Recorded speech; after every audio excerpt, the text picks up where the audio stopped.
There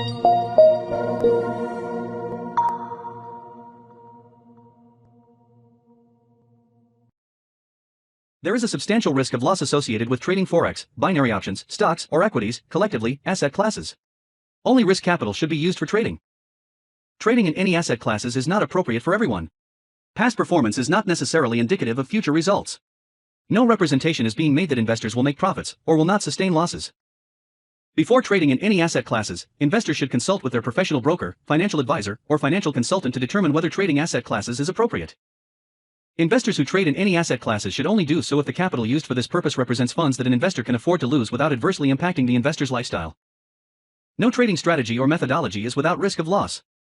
No trading strategy is risk-free, and no trading strategy can guarantee profits or freedom from losses. Investors risk losing the cost to execute any transaction, including associated commissions or fees. You should carefully consider whether trading in any asset class is appropriate for you in light of your investment experience and financial resources.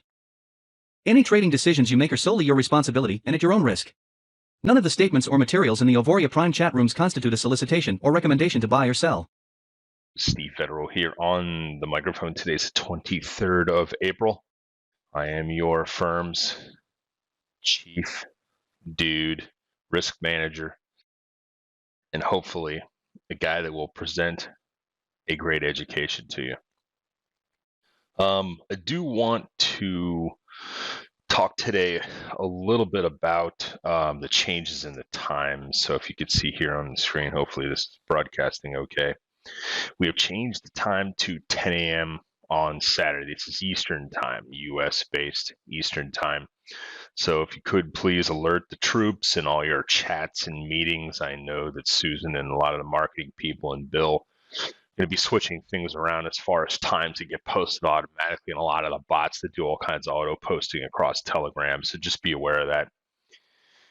Tuesday will still be at 1 p.m. There is the link you could see here to share. It's an invitation link across any text, email, or the Telegram, right? So let's take a look at Forex Factory. So what I try to do with Forex Factory is make sure you're looking at your time zone, right? Don't be focusing on mine. Look at your time zone and always look at the next week. So we're coming into the last week of the first month of the second quarter. Does that make any sense? Typically a pivotal week. I mean, we're sort of past tax time, although be it a lot of people still haven't filed their taxes. At least here in the US. The concern I think that the market has had on Friday is, just all kinds of other things heating up, and I'm not going to belabor the point and drone on for 10 minutes on the subject like I sometimes can.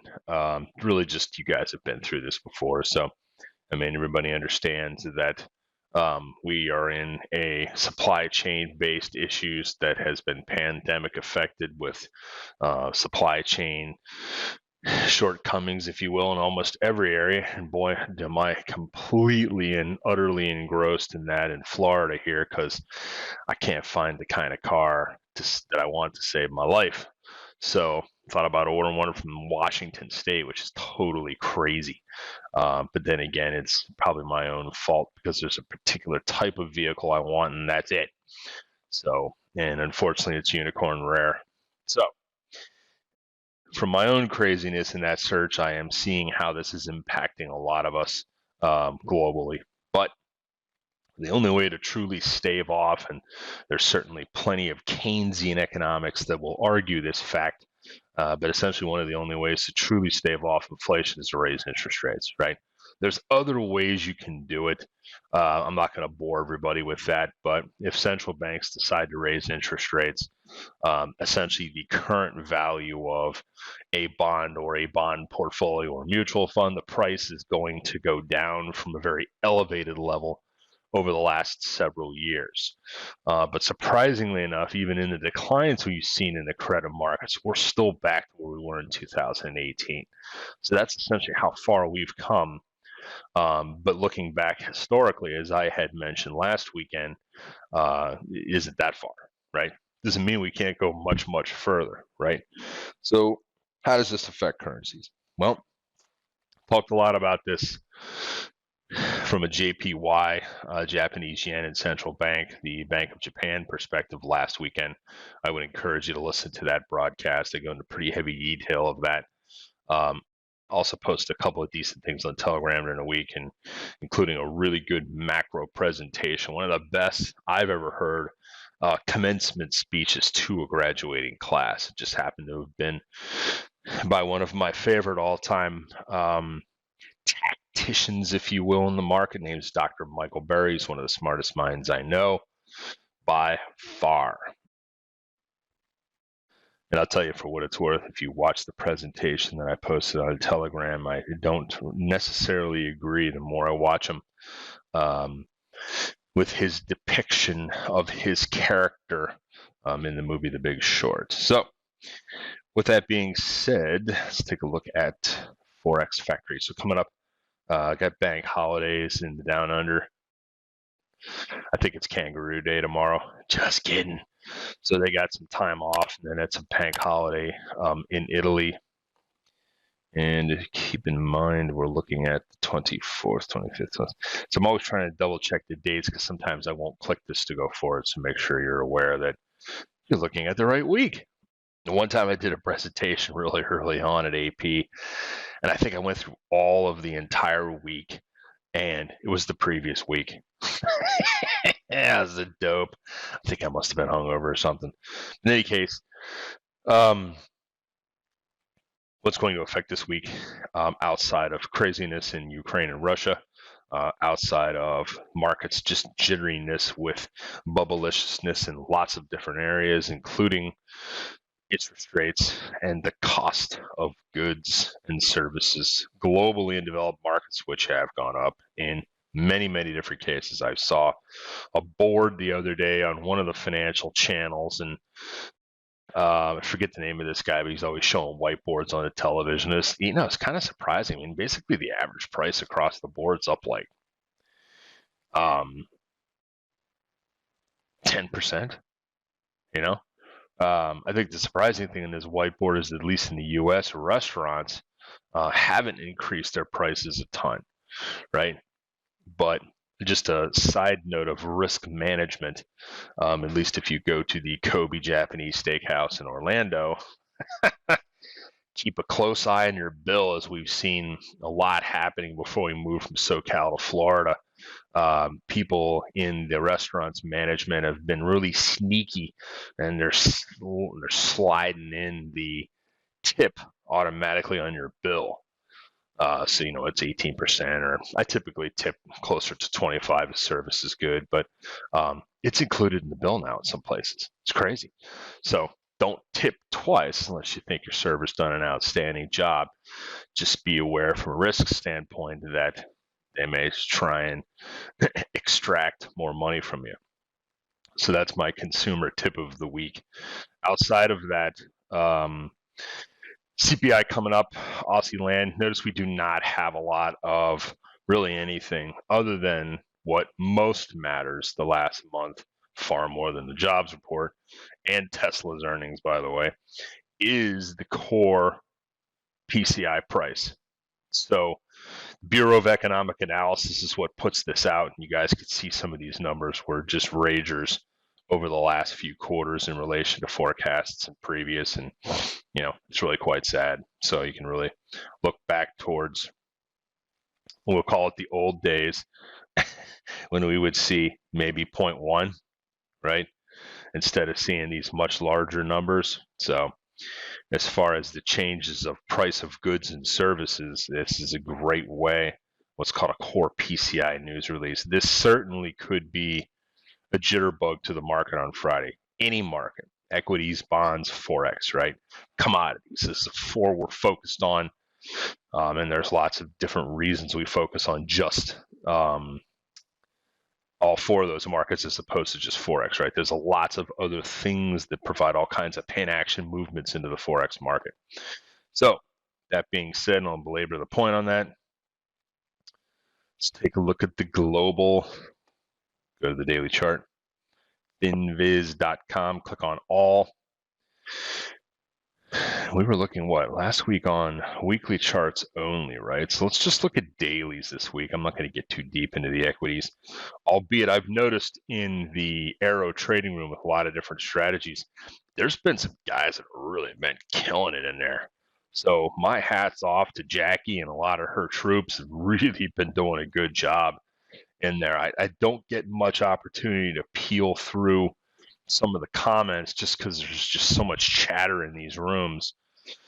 It's hard making sense and cutting through to the good stuff. But I spent about a half an hour the other day. I was stuck in this auto repair place, and I was going through the whole, all the different chats. And I was doing really well out there with some of this stuff. So it's great to see. Wish I could be on board with you. Really wish I had more time to trade. So take a look at the metal space. You can see obviously spot price of gold is really where the center pin is, if you will. But kind of surprising that platinum prices have been cratering. You guys have noticed this. Platinum's in, this is damn near next to, the rare earths, if you will, and really have had just a strange divergences, if you will, in metals. I don't really know how to read the tea leaves in this other than just be perplexed, but a lot of other stuff still going up a bunch. But then it's had just absolute crescendo sell-offs. Look at the OJ market. I mean, we've had a sort of a settling out in at least, can you call it a settling out over a few days? 10-year notes continue to go lower. 5 years still trending down. Remember all these slingshots I've talked about a bunch. Essentially, face rips, try to settle the market out. This happens in all kinds of markets, including currencies. They're a way to sort of shake out the weak hands, but the trend hasn't changed, right?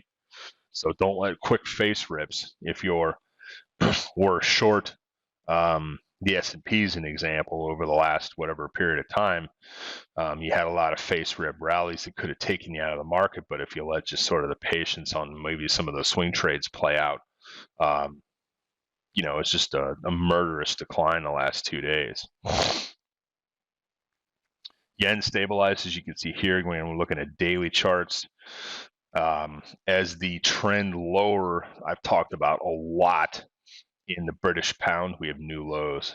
Big move, by the way. Not only in the dollar rocketing up to that area I talked a lot about. We'll go into more detail here. But I figured we were on the edge of the cliff, and I don't know. I mean, this is a big move in the pound, you guys. This thing lost like 1.4, and this was a partial reason that I think we had a pretty strong sell-off in a lot of European stocks, which I think sort of exacerbated itself into just a real rip south. And just looking at charts and not offering up any news stories that were sort of falling in place other than just the broad macro themes we've been talking about, has really taken this thing continually. So we'll take a closer look at the pound. But real big reversal by the Canadian dollar. I mean, everything's going down with the exception of the US dollar, right? Safe haven, flight to safety, whatever you wish to call this particular trade, I still think it's short-lived. The debt this country has sustained, especially over just the last 10 years, has normally in a more evenly weighted currency markets, right? Not really a statement I can make, but the current climate would have the dollar value much lower because of the debt levels, right? But in currency land, it's seen as the least of all evils. Strange bedfellow this whole thing's played out to be. So let's take a look at the chart. So here's the two big moves in equities. S&P 500 index here, 500 largest capitalized companies in the U.S. pay attention. The S&P is a better, broader measure of what's truly going on in stocks in the U.S. NASDAQ lost a little bit less, but the chart is in a worse position, as you can see in the NASDAQ. So don't pay attention to the Dow. It's an ineffective and ill-weighted benchmark. Let's take a look at the DXY. Now, let's take a look at full screen here first. It's probably going to be too much noise, me scrunching it up like this.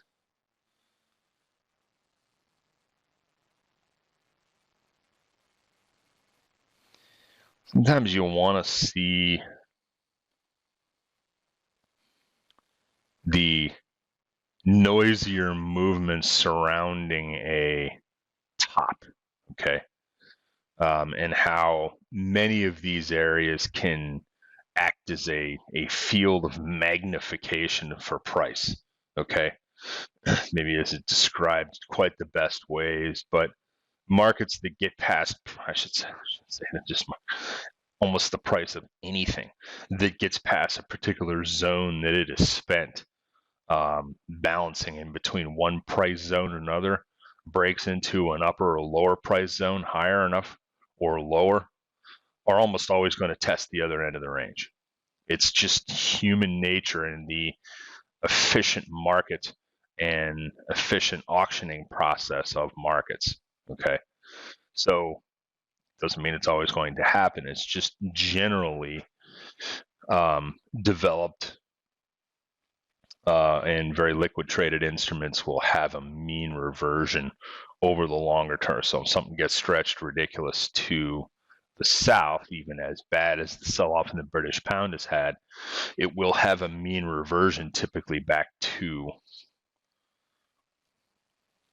the center point.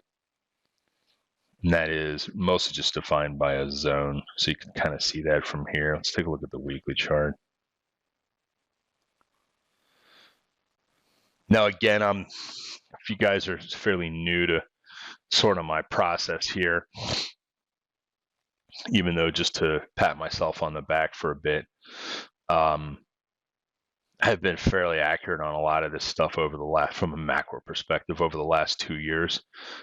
Doesn't mean I can't completely suck for the next 2 or 1 or next quarter, whatever, right? So I always tell everybody to teach yourself how to understand all this stuff. And the real key to all of this is just understanding how this affects movement and price, right? And you could take almost every concept I teach from a broad or a longer term market chart, or any of the concepts that I try to teach a lot about understanding the macro flows, and everything becomes much, much more clear, right? It's like if you're blind and you put on a pair of glasses and now you can see, right? The depth that you can see also brings a tremendous level of confidence to one's psyche, right? So whether a particular system you're manually trading, or if you have, some of our bots that are auto trading for you, or whatever the case may be, I still think it's important to understand what's going on in the markets, right? You don't have to do the kind of detail I have. I mean, you could be just dangerous enough to, tune into a couple of me, follow me on Twitter, or take a look at what my good buddy Alf says with the macro compass, and have a really good, hopefully concise and easy to understand about what's going on. But there are a lot of forces here that are creating all kinds of ripples in the marketplace globally, in all the markets, that are just very difficult to understand right now. And so I'm not sure I can maybe bring that level of macro clarity to you in terms of prognostication that I can in looking back in the mirror. Right? So there's lots to be taught, and I've taught zillions of different types of markets, but just in general, the smartest and best traders, portfolio managers, whatever you call this individual, have been, the greatness comes from them understanding the big picture, maybe not in a ton of detail, but then being able to drill down into the smaller stuff. Does that make sense? So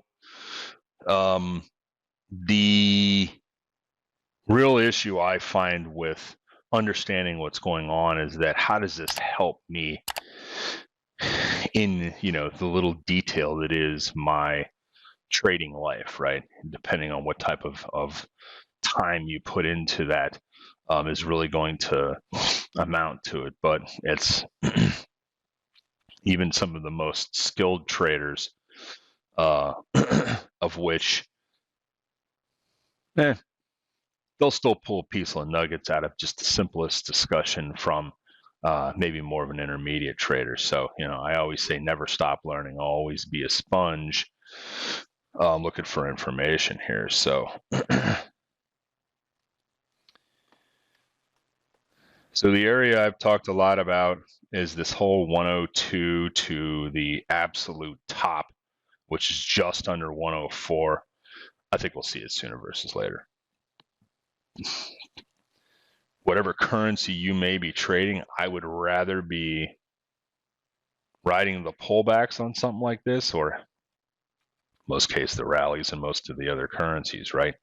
So any of the rallies or face rips from the down trend that most of them have been in, depending on the currency, it's a fairly accurate statement looking at all of them in the aggregate. It's best to take the slingshots back up with the current trend. You could also go back on Telegram too if it gets kind of confusing as to sort of how to make sense of all this. One cool thing I heard from, I've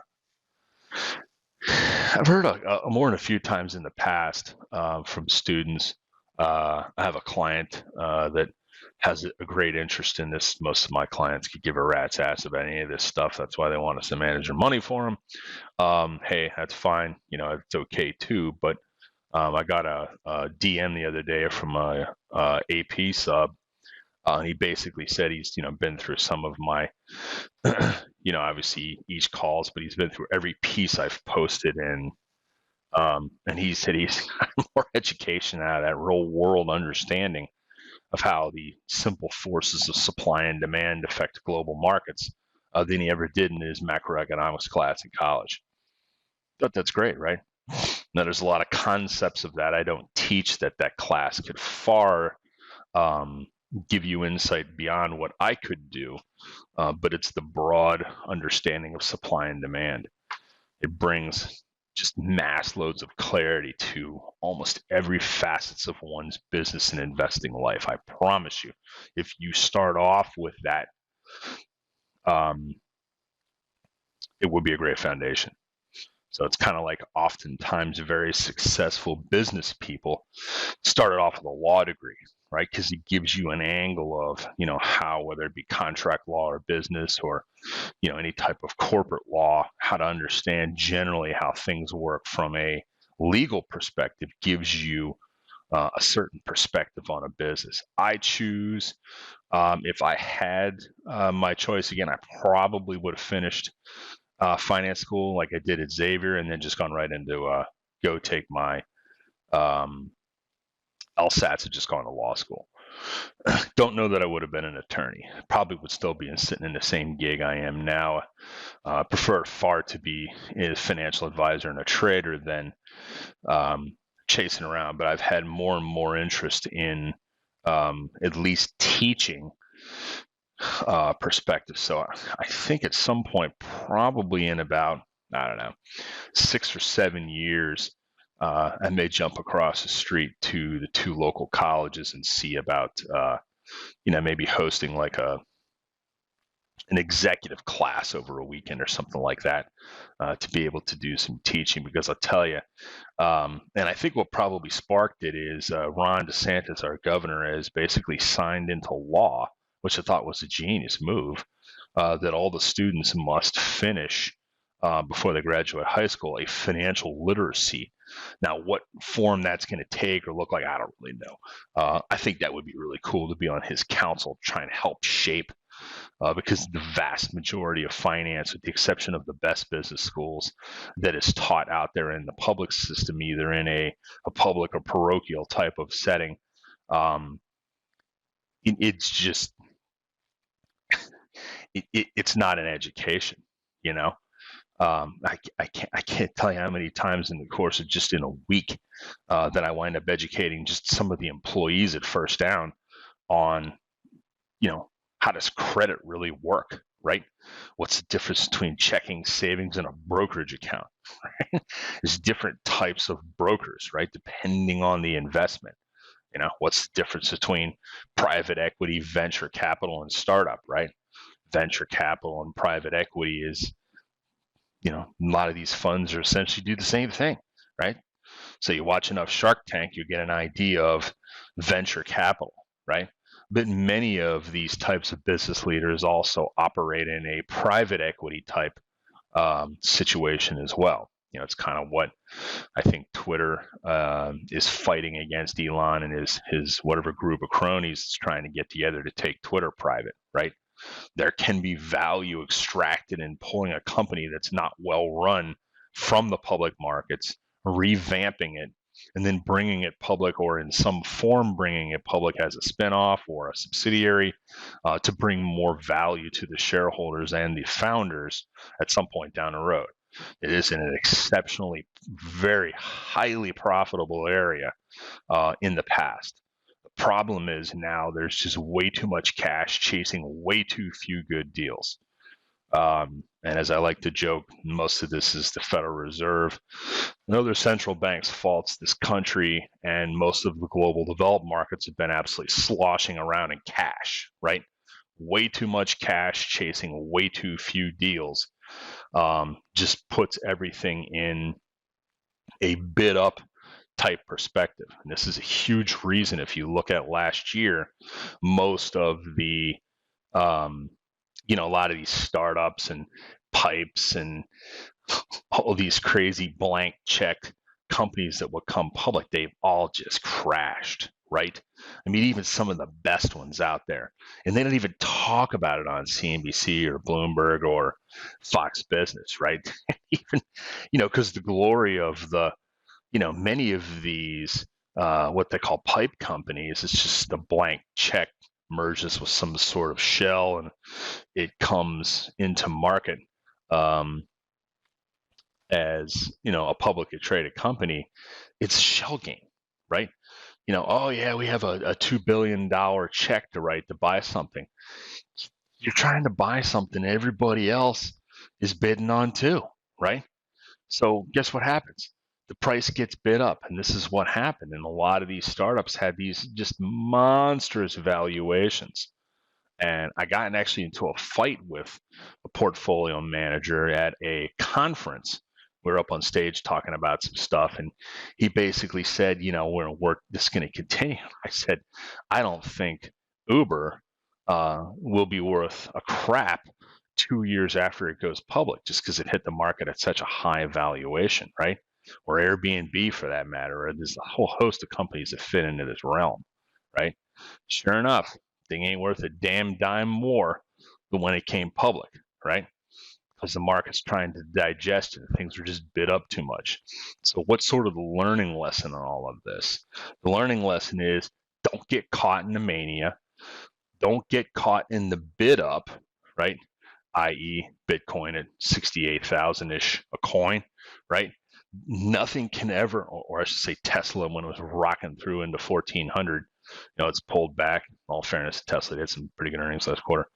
But don't get caught in the mania. And then there's tremendous amounts of risk management practices that can be exercised and a lot to be learned by just pulling back from the mania, not getting caught in it, right?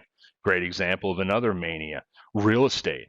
Some of these people paying some of these prices are going to be just out there in tears because the fact mortgage rates are just going up.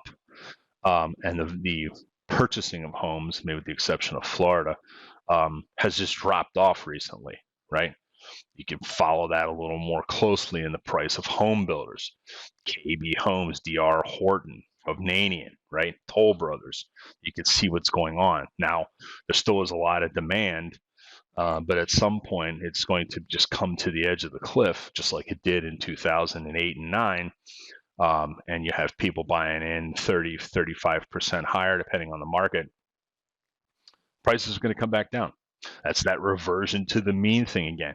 I could be wrong. It could take 2 more years for that to play out. But, like I always tell the joke often from a simple risk management discussion with a client, I was talking publicly about shorting Tesla at 1,400 than I was buying it. And I was very much in the minority. So what happened to price, right? It came off almost 30% from the high. These manias are best shorted than they are jumping in long. So now that I digressed, let's take a closer look on the monthly chart.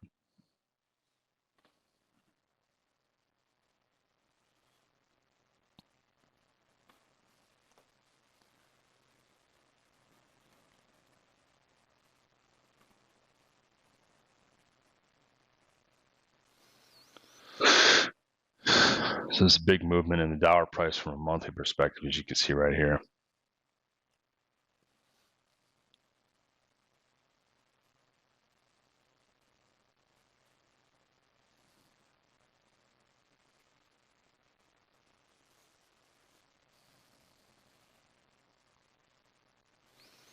Switch over to the daily.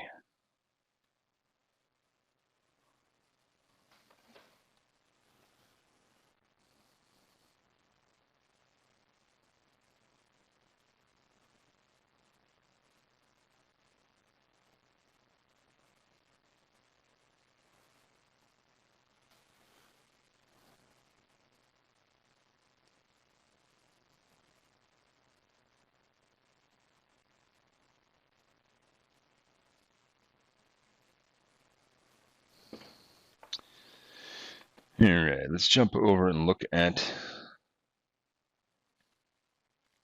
craziness move in the pound. This is just, it's a great example of many things. One thing this is a great example of is you can see this line right here. So we're on where I just, all right, so just looking at the daily here.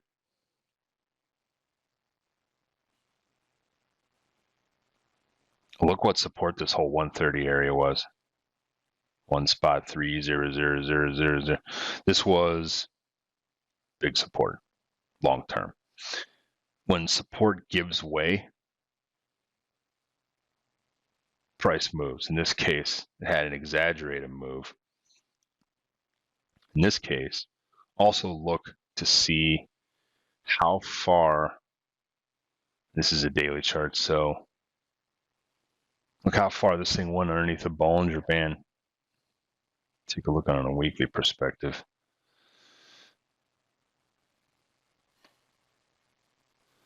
I'm pretty sure, yeah, there's almost a Bollinger touch. It was the last time we saw that was, what, pre-pandemic level, or the beginning of the pandemic here.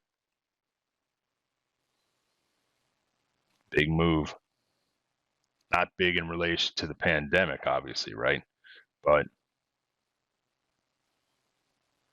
I think we probably are in a new zone from a swing trade perspective, going back to the daily chart. Typically, okay, I'm actually going to make these candles bigger so you can see this. Illustrate the point here. So you have an area that gives way, right? Let's just say it's pretty much this century mark here of 130. It gave way in such force. Why? Because as I've talked in the past, you have areas or pockets, I guess, what the currency marketplace didn't seem to understand, that probably a few did. So there was a lot of stops down here. A lot of people saying, it's already gone down a ton. Let's just, it won't break the 130 levels, load up. And as it continues to just forcibly push down in this area, it winds up blowing out a lot of those stops that are in here. Essentially, it's going to clear the queue, as I'll often say. Just think of a queued up level of all kinds of stops positioned at different levels, different pip amounts below a particular zone, right? Going in and taking out those lows, and more than likely, we have the only interesting thing about this is the volume is not higher, which is kind of surprising. But the rips back up into this area, which would probably be equally as vicious, maybe. Those are the shortable ones. Short the slingshots, ride the trend. Unless, of course, this candle was an absolute trend change, in which case everything I just told you is totally wrong. But we don't know that now.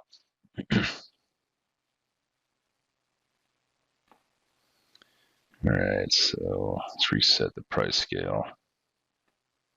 Yeah, I think that's everything I wanted to cover today. I want to talk just big picture about not getting caught in manias. They will always be prevalent in one's life. There will always be some reason to get caught up in something. Just understand that as I have used many different examples out there, there is always going to be opportunity going forward. I think the problem is too few see that. They fail to see it. They don't think it's ever going to, or they're never going to get a chance again, and so they jump at it. They don't have the patience or the fortitude to understand that better opportunities will always present themselves to you if you're looking at them, right? You can use that as also a great example of almost everything in life. Had one, just sat back, counted to 10 or whatever your process is, not dove into that relationship or that marriage that you didn't think was right, just because you didn't think you could find something better, right? Some of the best and smartest minds have tremendous levels of patience, right? I talk a lot about all different types of sports personalities that have just that killer edge and the confidence, even among some of the most insurmountable odds can come together. And for those of you who follow F1, Lewis Hamilton is an example of somebody that's emerging over the last 20 or 30 years to probably be one of the more, I'd say maybe at this point, that guy is top 5, probably in the last 30 years of just killer edge, right? He overcame a couple of races where he was down by 10 seconds and got penalized and had to sit in the pits while the clock just counted. I mean, it's just bananas, his comeback in that race, which is the British Grand Prix. And, I mean, individuals like this, male or female, are always ones to study because of their ability to just focus and have tremendous levels of, they may be excitable people and they may be, sort of uptight and overwhelmed, but in the end, many of them have a lot of patience to sit through and wait for great stuff to play out. And with that, I will wish everybody a fantastic weekend. If it is your birthday this weekend, as it is with some of the people we were out to dinner with last night, happy birthday. Otherwise, stay safe, take care of each other. May the trades be with you. There is a substantial risk of loss associated with trading Forex, binary options, stocks, or equities, collectively, asset classes. Only risk capital should be used for trading. Trading in any asset classes is not appropriate for everyone. Past performance is not necessarily indicative of future results. No representation is being made that investors will make profits or will not sustain losses.